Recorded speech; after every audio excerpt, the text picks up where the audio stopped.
बिस्मिल्लाहिर्रहमानिर्रहीम। अस्सलामुअलैकुम। 11 न्यूज़ पाकिस्तान के साथ मैं हूं मन्नत। ज़रा रुक करते हैं खबरों का। पाकिस्तान उड़ान भरने का फार्मूला के इन्वान से एक जामिया कौमी तहलीक पेश की।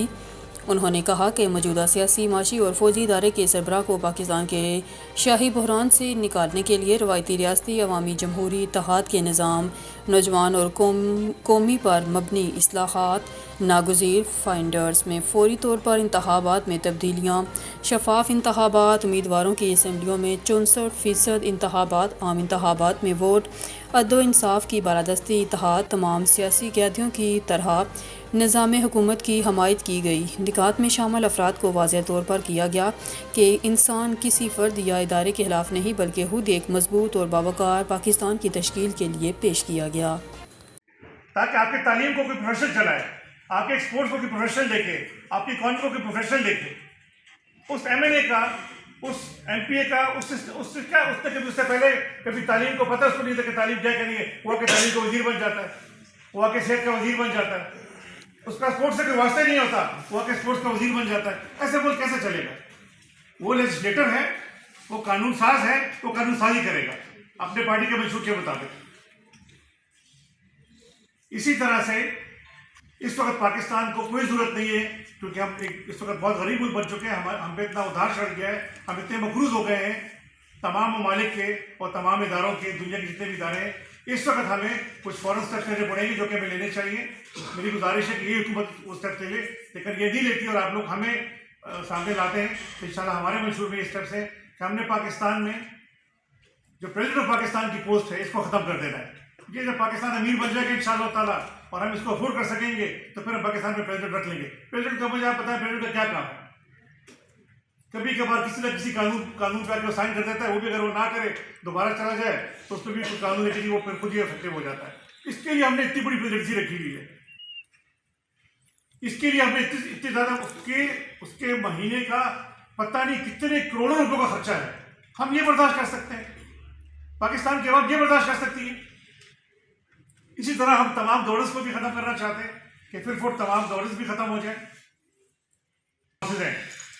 जितना भी हमारा ये वाले सदर है, ये स्टेट गेस्ट हाउस बन जाए, यहाँ पर स्टेट के मेहमान आके रहें, क्योंकि जब स्टेट के मेहमान आते हैं तो उनको हम कहीं ना कहीं बड़े बड़े रेस्टोरेंट क्या कहते हैं होटल में लेके जाते हैं जिसका बहुत बड़े बिल आते हैं। यहाँ पर स्टाफ भी है, कमरे भी है, सिस्टम भी है, खाना पीने भी चल रहा होता है, बेशुमार स्टाफ है यहाँ पे, कौन मेहमानों को कैटर करेगा। लेकिन हमें ना तो गवर्नर की जरूरत है। गवर्नर क्या करते हैं? रोजाना खबरों में उनको 3 या 5 सेकंड का टाइम दिया जाता है। क्या काम है गवर्नरों का? ये पोस्टें तब होनी चाहिए जब पाकिस्तान कोई बहुत अमीर बन जाए, हम कोई चाइना बन जाए, हम चाइना से कोई बहुत आगे तरक्की कर लें, हम कोई अरब ममालिक की तरह हमारे को बहुत तेल निकल रहे, बहुत अमीर हो जाए, फिर हमें नखरे कर लेंगे। अब ये हमें नखरे नहीं करने चाहिए। और स्टेट ऑफ पाकिस्तान भी हम खत्म करना चाह रहे हैं कि स्टेट ऑफ पाकिस्तान ना रहे। स्टेट ऑफ पाकिस्तान के क्या फायदा है मुझे बताइए? 1 अरब रुपए से तकरीबन सेंटर बन रहा है इस वक्त, 1 अरब रुपए से।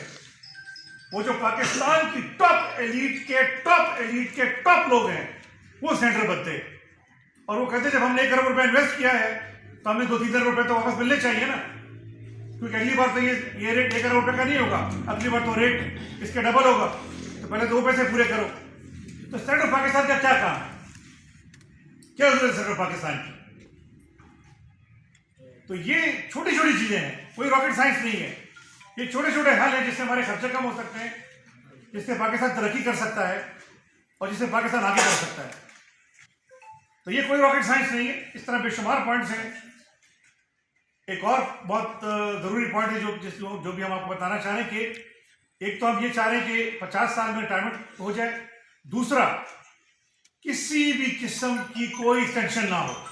ये जो हो गए हैं, जिस वजह से भी हुए हैं, जो भी हो गया है बस ठीक है, लेकिन ये आखिरी दफा हो जाए। अब इसके बाद मजीद एक्सटेंशन ना हो। 50 साल रिटायरमेंट की एज हो, कोई एक्सटेंशन ना हो और कोई भी सरकारी अफसर, कोई भी फौजी अफसर वो रिटायरमेंट के बाद किसी भी सरकारी महकमे में दोबारा नहीं जाएगा। यार नौजवानों को टाइम दो, नौजवानों को मौका दो। वो पढ़ते हैं, लिखते हैं, उनके वालिदैन उन पर खर्च करते हैं, लाखों रुपए खर्च करते हैं, उसके लिए नौकरी नहीं है, उसके लिए जगह नहीं है। रिटायर्ड अफसरान जो ये फिरा के किसी बड़ी इदारे के चेयरमैन बन जाते हैं।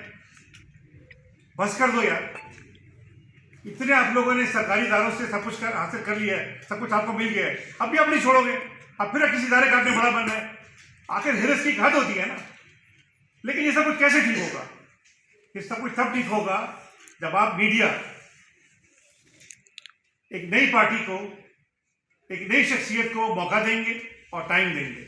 हमारा काम है आपको बताना, हमारा काम है आपके सामने चीज़ों को रखना, और अगर आप इसको नहीं लेंगे, सीरियस नहीं लेंगे, तो ये जो गंदा सिस्टम चल रहा है, ये गंदा सिस्टम आप सबको खा जाएगा।